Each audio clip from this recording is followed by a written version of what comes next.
오늘도 귀한 날 주신 하나님께 감사를 드리며 하나님께서 오늘 우리에게 주시는 말씀 사사기 2장 6절에서부터 15절까지 말씀 읽어드리겠습니다.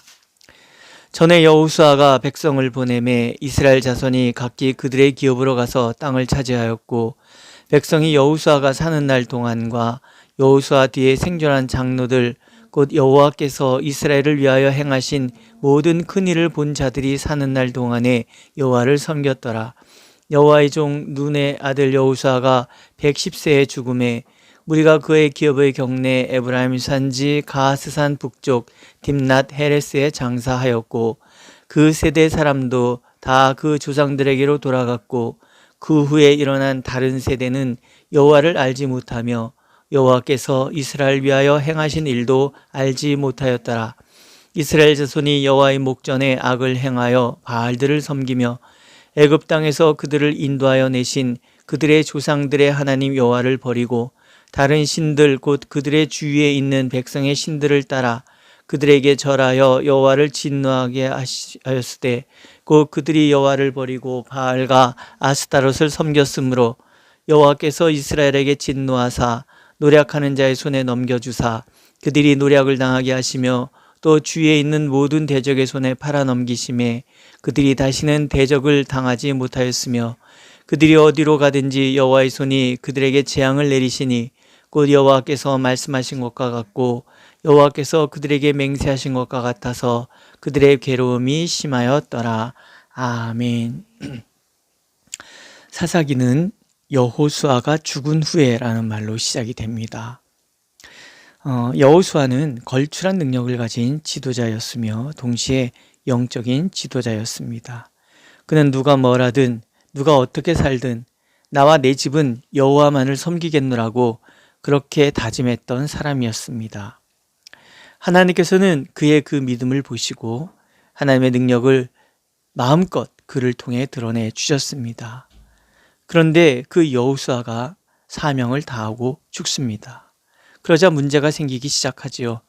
1장 19절에 보면 여호와께서 유다와 함께 계셨으므로 그가 산지 주민을 쫓아내었으나 골짜기 주민들은 철병거가 있으므로 그들을 쫓아내지 못하였으며 이런 말과 함께 쫓아내지 못하였다라는 말이 반복해서 등장합니다. 하나님이 함께 하셔서 승리하였습니다. 그런데 골짜기로 내려가 주민들을 물리치지 못하고 산지에 머무는 것으로 만족합니다. 그들에게는 철병거가 있었기 때문이라고 이유를 대긴합니다. 하지만 성경은 그 뜻을 간파합니다. 불신이라는 것이지요. 눈에 보이는 철병거가 하나님보다 더 크게 보였다는 뜻입니다. 하나님께서 함께 하시면 산지 아니라 골짜기라도 철병거가 아니라 그 무엇이라도 이기지 못할 것이 없다는 믿음을 가지고 그 상황을 이끌어갈 여호수아나 갈렙 같은 믿음의 지도자가 더 이상 없었다는 말입니다.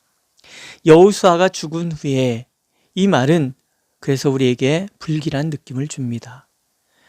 7절에 보면 백성이 여호수아가 사는 날 동안과 여호수아 뒤에 생존한 장로들 곧 여호와께서 이스라엘 위하여 행하신 모든 큰 일을 본 자들이 사는 날 동안에 여호와를 섬겼더라 하지요. 그래도 여호수아를 아는 사람들이 있을 때는 괜찮았는데 하는 사사기 저자의 아쉬움이 듬뿍 담겨있는 말씀입니다. 이제는 여호수아처럼 하나님의 약속을 믿음으로 백성을 이끌고 홍수가 난 강물 속에 뛰어들고 견고한 성 앞을 돌진하며 하늘의 달과 해를 멈춰 세우고 그 어떤 대적 앞에서도 굴하지 않던 그렇게 믿음으로 백성을 이끌어야 할 지도자가 없다는 아쉬움입니다. 불길한 것은 그대로 이루어진다고 아니나 다를까 이어지는 성경은 이렇게 증언하십니다. 그 세대의 사람도 다 그 조상들에게 돌아갔고 그 후에 일어난 다른 세대는 여호와를 알지 못하며 여호와께서 이스라엘을 위하여 행하신 일도 알지 못하였더라.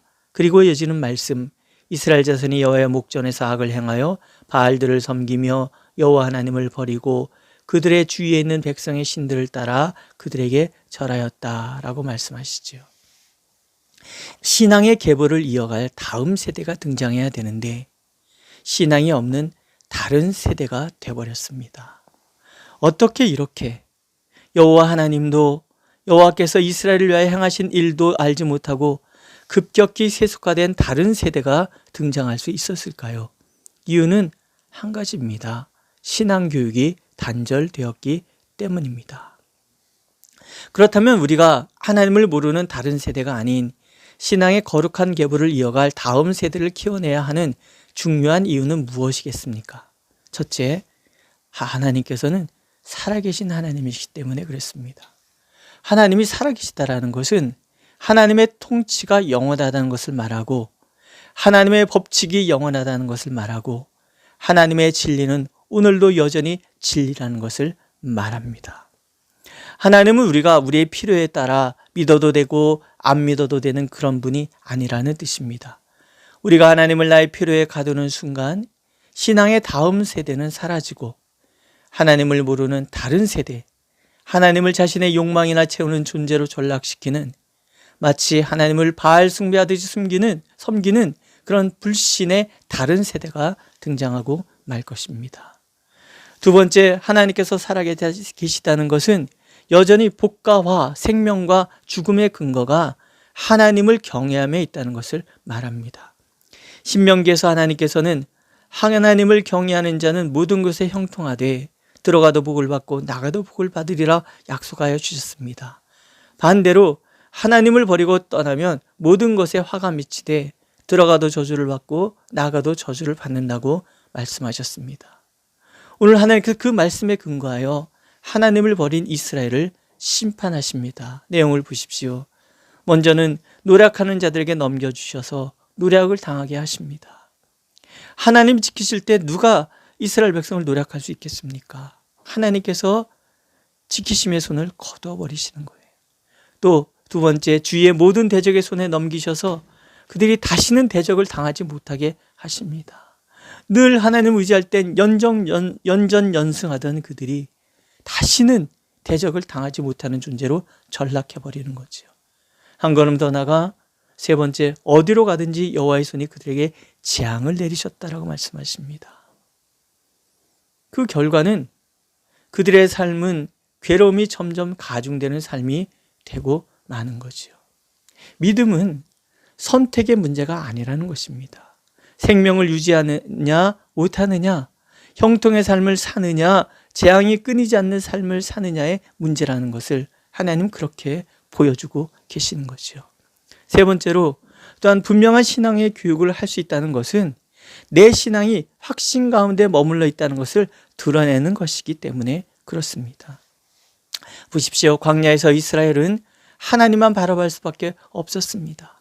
가나안 정복 전쟁 때에도 견고한 성벽, 철병거로 무장한 그들과 싸우기 위해서는 하나님의 개입이 절대적으로 필요했습니다. 믿음은 그들에게 있어서 생존의 문제였지 선택의 문제가 아니었다라는 뜻입니다. 그러나 가나안에 정착한 후 평화의 시대, 풍요의 시대가 도래하자 믿음을 필수가 아닌 선택의 문제로 변질시켜 버렸다는 거예요. 부모 세대의 안일한 신앙이 결국은 하나님을 모르는 다른 세대를 낳고 그래서 급격한 세속화로 이어져 하나님의 심판에 이르게 되었다. 그런 뜻이죠. 이것은 오늘을 사는 우리도 마찬가지라는 뜻입니다. 신앙은 나의 생존과 직결될 때 우리는 전심으로 하나님을 찾게 되는 거죠. 그런 우리를 하나님은 만나 주셨고 놀라운 능력으로 인도해 주셨습니다. 그러나 인간은 똑같아서 삶이 안연해지면 서서히 신앙의 열심을 내려놓게 됩니다. 믿음이 선택의 신앙으로 전락하는 것이지요. 만약 선대가 세상과 적당히 타협하기 시작하면 결핍을 모르고 자란 다음 세대는 하나님을 모르는 다른 세대가 될 것입니다. 결국 그 후대는 하나님을 버리고 세상과 동화되는 길을 택하고 말 것이고 결국 세상이 받는 심판과 함께 심판의 자리로 떨어지고 말 것입니다. 때를 얻든지 묻었든지 하나님의 복음을 전하라고 하시는 말씀은 내 자녀들이 듣든지 아니 듣든지 우리는 반드시 신앙의 교육을 시켜야 된다. 하나님의 살아계심을 드러내야 된다. 그런 뜻입니다. 그러므로 하나님께서는 오늘 우리가 하나님의 약속에 굳건히 서는 믿음의 사람이 되기를 원하시고 그리고 우리 후대도 하나님의 약속 가운데서는 믿음의 용사들로 키워내기를 원하십니다. 그런 믿음의 사람들에게 미가서를 통해서 하나님께서는 이렇게 약속을 주십니다. 미가서 4장 13절 말씀입니다. 딸 시온이여 일어나서 칠지어다. 내가 내 뿔을 무쇠 같게 하며 내 굽을 놋 같게 하리니 내가 여러 백성을 쳐서 깨뜨릴 것이라. 내가 그들의 탈취물을 구별하여 여호와께 드리며 그들의 재물을 온 땅에 주께 돌리리라 하십니다. 뿔은 권세, 권위를 상징하고 굽은 힘을 상징합니다. 그러므로 뿔을 무쇠 같게 하신다는 것은 강한 권세를 주신다는 뜻이고, 굽을 놋 같게 하신다는 것은 강한 힘을 주신다는 뜻입니다. 그래서 대적을 쳐서 깨뜨리게 하시고 탈취물을 취하여 하나님께 영광을 돌리게 만들어 주시겠다고 약속하시지요. 형통의 삶을 축복으로 받는 것입니다.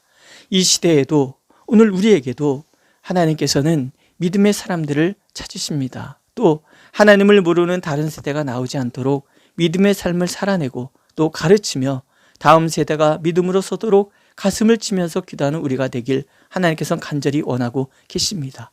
그리하면 미가서 말씀처럼 우리에게 놀라운 형통의 삶을 복으로 주시겠다고 오늘도 약속하고 계십니다. 기도하겠습니다. 하나님, 전심으로 주님을 바라게 하시옵소서. 또 결코 이 믿음이 흔들리지 않게 하여 주시고 견고한 믿음의 삶으로 우리 후대까지도 견고한 믿음의 사람들로 키워내는 우리가 되도록 우리를 인도하여 주시옵소서. 주님을 떠나는 자녀들이 너무나 많습니다.